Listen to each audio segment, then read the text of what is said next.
Hafiz dan rakan-rakan itu pada di rakan-rakan pimpinan pada 17 pemuda kepemudaan, saya kepemudaan parti-parti politik di bawah Kerajaan Perpaduan. Saya kira pagi ini adalah sebuah titik sejarah yang sangat penting dalam negara.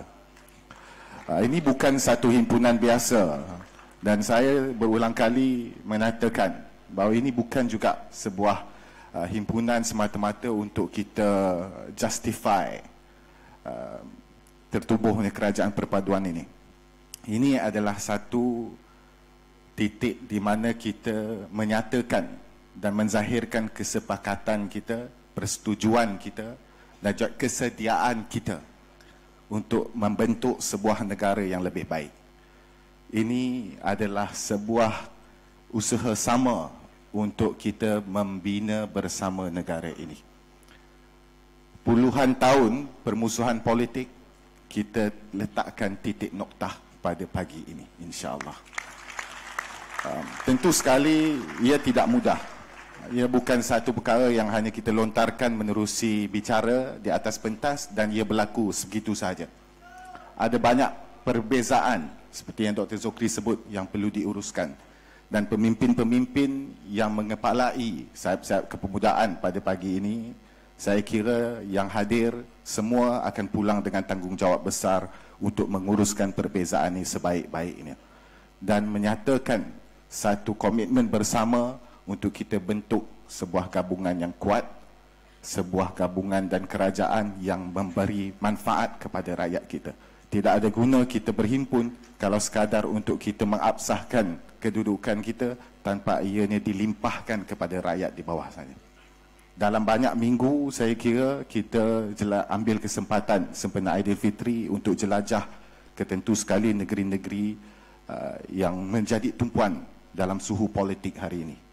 Tidak ada salah kerana ia akan tetap dilanjutkan ke negeri-negeri lain. Tapi dalam situasi sekarang kita diasak dengan idea-idea politik yang amat mencabar komposisi dan demografi kita sebagai sebuah negara bangsa yang disebut sebagai Malaysia. Kita dicabar dengan pemikiran yang kita tak pernah jangka.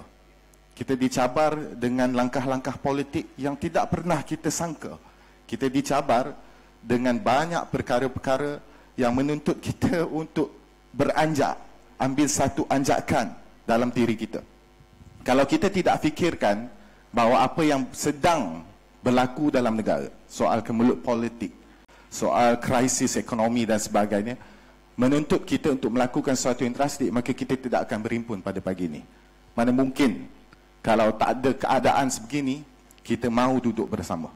Kita masih lagi enak, masih selesa untuk terus bermusuh dalam politik. Orang politik lagi garang, lagi hebat. Tapi bila kita duduk bersama hari ini, yang paling banyak sekali dituntut dalam diri kita adalah Quran. Ia harus datang dengan hati yang ikhlas.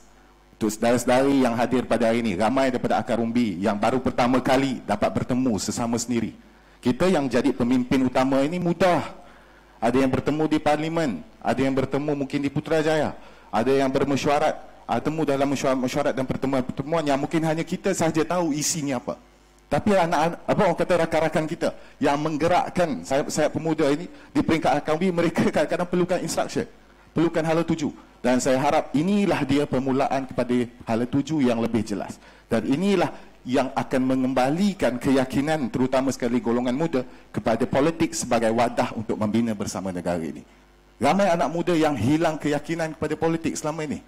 Dan tidak sikit daripada sebahagian kita ini pun tergolong sama sebagai orang yang letih tengok politik. Bukan ramai.